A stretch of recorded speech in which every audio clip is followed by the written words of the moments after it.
ሰላምና ጤና ይስጥልን ክቡራን የአምዛራ ሚዲያ ዜና ቤተሰቦች፣ ለአሁን የተመራረጡ መረጃዎችን ይዘን በሰዓታችን መተናል። አስቀድመንም አበይት ነጥቦቹን እንገራችሁ። በአማራ ክልል አርሶ አደር ገበሬዎች እየታፈሱ መሆኑ ተገለጸ። በክልሉ በሰልጣኝ ሚሊሻ አስጥር ነፋስም በርካታ አርሶ አደሮች ታፍሰው ወዳልታወቀ ስፍራ መወሰዳቸውን ለአምዛራ ሚዲያ የደረሰው መረጃ ያስረዳል። ቀዳሚ ጉዳያችን ነው። በአማራ ክልል በተለይም በደጀን ወረዳ 2 ከፍተኛ አመራሮችን ጨምሮ በርካታ ሰዎች በፋኖ ኃይሎች መገደላቸው ተመላከተ። በአካባቢው የሚንቀሳቀሱ የፋኖ ኃይሎች በጸጥታ ኃይሎች ካምፕ ላይ ወስደውታል በተባለው ጥቃት የፖለቲካ አመራሮችን ጨምሮ በርካታ ቁጥር ያላቸው የጸጥታ ኃይሎች መገደላቸውን አምዛራ ሚዲያ ለማረጋገጥ ችሏል። አብረውን ሲቆዩ የሚያደምጡት ጉዳያችን ነው። በኤርትራና በኢትዮጵያ መካከል ምንም አይነት ጦርነት እንደማይኖር አቶ ጌታቸው ረዳ ተናገሩ። የጠቅላይ ሚኒስትር አብይ አህመድ የምስራቅ አፍሪካ ጉዳዮች አማካሪ ሚኒስትር አቶ ጌታቸው ረዳ በሁለቱ የቀንዱ ሀገራት መካከል ምንም አይነት ጦርነት አይኖርም ብለዋል። አብረውን ሲቆዩ የምናስቃኛችሁ ቀጠናዊ ጉዳያችን ነው። በጂንካ ከተማ 2 የጤና ባለሙያዎችን ጨምሮ 5 ሰዎች ምንነቱ በውል ባልታወቀ በሽታ በሳምንት ውስጥ መሞታቸው ተመላክቷል። ሚኒስትሩ በበኩሉ በሽታውን በተመለከተ መግለጫ አውጥቷል። ታደምጣላችሁ። በኦሮሚያ ክልል የሚፈጸመው የሰብአዊ መብት ጥሰት አሳሳቢ ደረጃ ላይ መድረሱን ኢሰመጉ አስታወቀ። የኢትዮጵያ ሰብአዊ መብቶች ጉባኤ በሪፖርቱ በክልሉ የሚፈጸመው የሰብአዊ መብት ጥሰት ከፍተኛ ደረጃ ላይ ስለመድረሱ ወቁልን ብሏል። እንዲህና ሌሎች ጉዳዮችን አካተናል። አሁን ወደ ዝርዝር መረጃው እናልፋለን።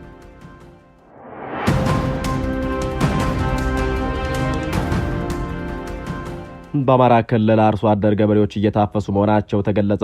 በክልሉ በሰልጣኝ ሚሊሻ አጥር ነፋስን በርካታ አርሶ አደሮች ታፍሰው ወዳልታወቀ ስፍራ መወሰዳቸውን ለአምዛራ ሚዲያ የደረሰው መረጃ ያስረዳል።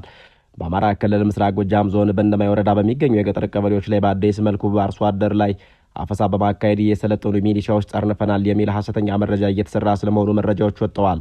በእንደማይ ወረዳ ከታፈኑት መካከል መኩሪያው ብሸት፣ ወንድምነህ ዋለጌታቸው፣ ሐሰን ገብሬን መንግስቱ፣ ጌቴሽ ፈረሙ፣ ልቀንዳኛ እየታሰው አንመው እና ሌሎች እንደሚገኙበት ተመላክቷል። አፈሳው ከሰሞኑ ተባብሶ መቀጠሉ የተመላከተ ሲሆን በክልሉ መንግስትም ሆነ በፌዴራል መንግስቱ በኩል በግልጽ የተባለ ነገር የለም። በአማራ ክልል በተለይ ደጀን ወረዳ 2 ከፍተኛ አመራሮችን ጨምሮ በርካታ ሰዎች በፋኖ ኃይሎች መገደላቸው ተመላከተም።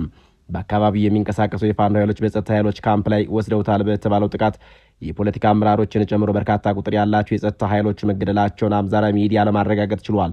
በወረዳው ልዩ ስሙ ምንጅ ላይ የጦር ካምፕ ያደረገው ሰራዊቱ በምሽጉ ድንገተኛ አካባቢ የተደረገበት ሲሆን የደጀን ወረዳ ኢንቨስትመንት ኃላፊ የሆኑት ተገኑ ስለሽና የደጀን ወረዳ ብልጽግና ፓርቲ ወጣቶች ሊግ ኃላፊ በላቸው ጋሹ የተገደሉ ሲሆን ተሸመ ብርሌው፣ አስረሱ አዳሞ፣ እሱ ባለው አልማው፣ አወቀ ቢተው የተባሉ ሚሊሻዎችም ከተደመሰሱ 20 የፌዴራል መንግስቱ የጸጥታ ኃይሎች መካከል ይገኙበታል ተብሏል። በክልሉ የሚፈጸሙ የፖለቲካ አመራሮችን ጨምሮ የጸጥታ ኃይሎች ሞት የመጀመሪያው ሳይሆን አሁን እየተለመደ የመጣ ስለመሆኑም የሚወጡ መረጃዎች አስረጅ ናቸው። በኤርትራና በኢትዮጵያ መካከል ምንም አይነት ጦርነት እንደማይኖር አቶ ጌታቸው ረዳ ተናገሩ። የጠቅላይ ሚኒስትር አብይ አህመድ ምስራቅ አፍሪካ ጉዳዮች አማካሪ ሚኒስትሩ ጌታቸው ረዳ በሁለቱ የቀንዱ ሀገራት መካከል ምንም አይነት ጦርነት አይኖርም ብለዋል። ከአልጀዚራ ጋር ባደረጉት ቆይታቸው በርካታ ቀጠናዊ ጉዳዮችን ያነሱት ሚኒስትሩ በኢትዮጵያም በኩል ሆነ በኤርትራ በኩል ጦርነት ይነሳል ማለት አይቻልም ብለዋል።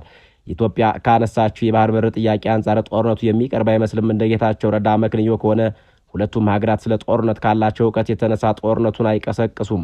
ጌታቸው ረዳ በቆይታቸው ምንም እንኳን በኢትዮጵያና በኤርትራ መካከል ጦርነት አይኖርም ቢሉም ጠቅላይ ሚኒስትር አብይ አህመድ በፓርላማው ቆይታቸው ጦርነቱ ከተነሳ አሸናፊው ማን እንደሚሆን የታወቀ ነው ማለታቸው አይዘነጋም።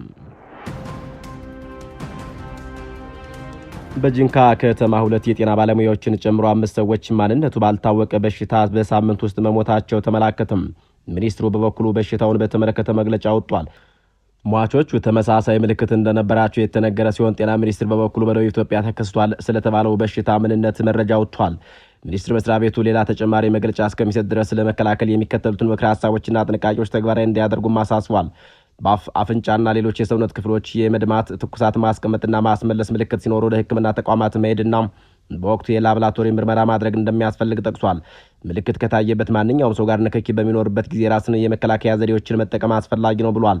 ሁልጊዜ እጅን በሳኒታይዘር ወይም በውሃና በሳሙና የመታጠብ በማጽዳት ማንኛውንም ጤና ተቋም በታካሚዎች ልየት አካባቢ ልዩ ትኩረት በመስጠት የቫይራል ሄሞሬጂክ ፌቨር መሰል በሽታ መለየት፣ መመርመር፣ ማከምና ሪፖርት ማድረግ ያስፈልጋል ብሏል የጤና ሚኒስትር በመልእክቱ።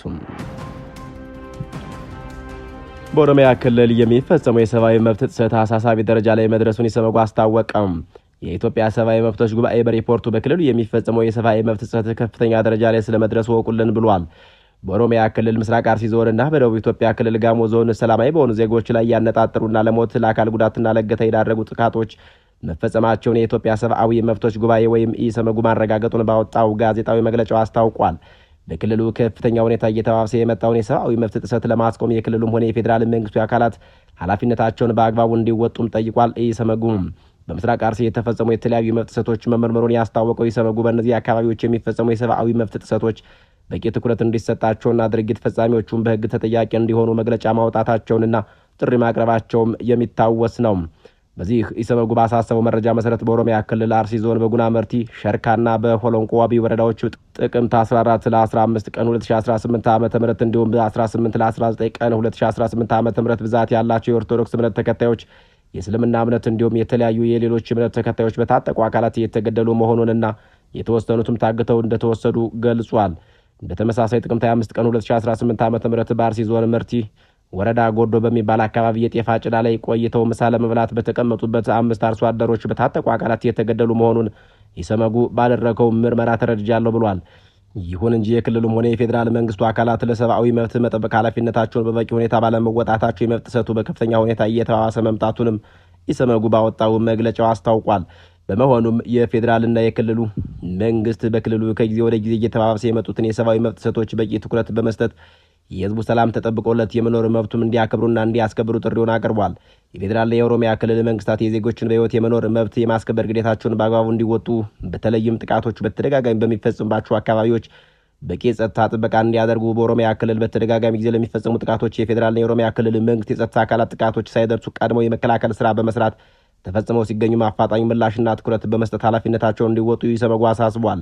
በምስራቅ አርሲ ዞን በተፈጸሙት ግድያዎችና አፈናዎች ላይ በሃይማኖት ተቋማት ጉባኤ በኩል የተጀመሩ የምርመራ ሂደት መኖሩን ኢሰመጉ የሚገነዘበው ቢሆንም ሂደቱ ዓለም አቀፍ የሰብአዊ መብት ደረጃዎችን ያሟላ ሙሉ በሙሉ ገለልተኛ፣ ግልጽና ተአማኒነት ያለው እንዲሆን መንግስት እንዲያረጋግጥና የምርመራው ግንኙነትም ለህዝቡ ይፋ ተደርጎ የጥፋት ፈጻሚዎችና ትዕዛዝ ሰጪዎች በሕግ እንዲጠየቁ እንዲደረግም አሳስቧል።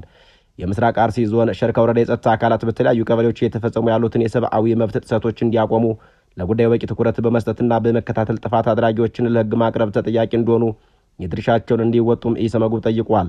በተመሳሳይም በደቡብ ኢትዮጵያ ክልል በጋሞ ዞን ዘይሴ ማህበረሰብ ያቀረበውን የልዩ ወረዳነት አስተዳደራዊ መዋቅር ጥያቄ ጋር ተያይዞ ጥቅምት 10 ቀን 2018 ዓ.ም በተቀሰቀሰው ግጭት ንጹሐን ዜጎች ላይ የአካል ጉዳት መድረሱንና በርካቶች ለእስር መዳረጋቸውንም ኢሰመጉ በአካባቢው ካሰባሰበው መረጃ ተረድቻለሁ ብሏል። ስለሆነም የደቡብ ኢትዮጵያ ክልል በክልሉ የሚነሱ የመዋቅር ጥያቄዎችን የሀገሪቱን ህግ በተከተለና ማህበረሰቡን አሳታፊ በሆነ መልኩ በሰላማዊ መንገድ በወቅቱ የሚፈታበትን ሁኔታ እንዲያመቻችና በሂደቱ የሚፈጠሩ ግጭቶችን እንዲከላከል ኢሰመጉ በጥብቅ ማሳሰቡን አምዛራ ሚዲያ ከመግለጫው ተመልክቷል። ክቡራን የአምዛራ ሚዲያ ቤተሰቦች ለአሁኑ የነበሩ ዜናዎች ተጠናቀዋል። ጤና ይስጥልን።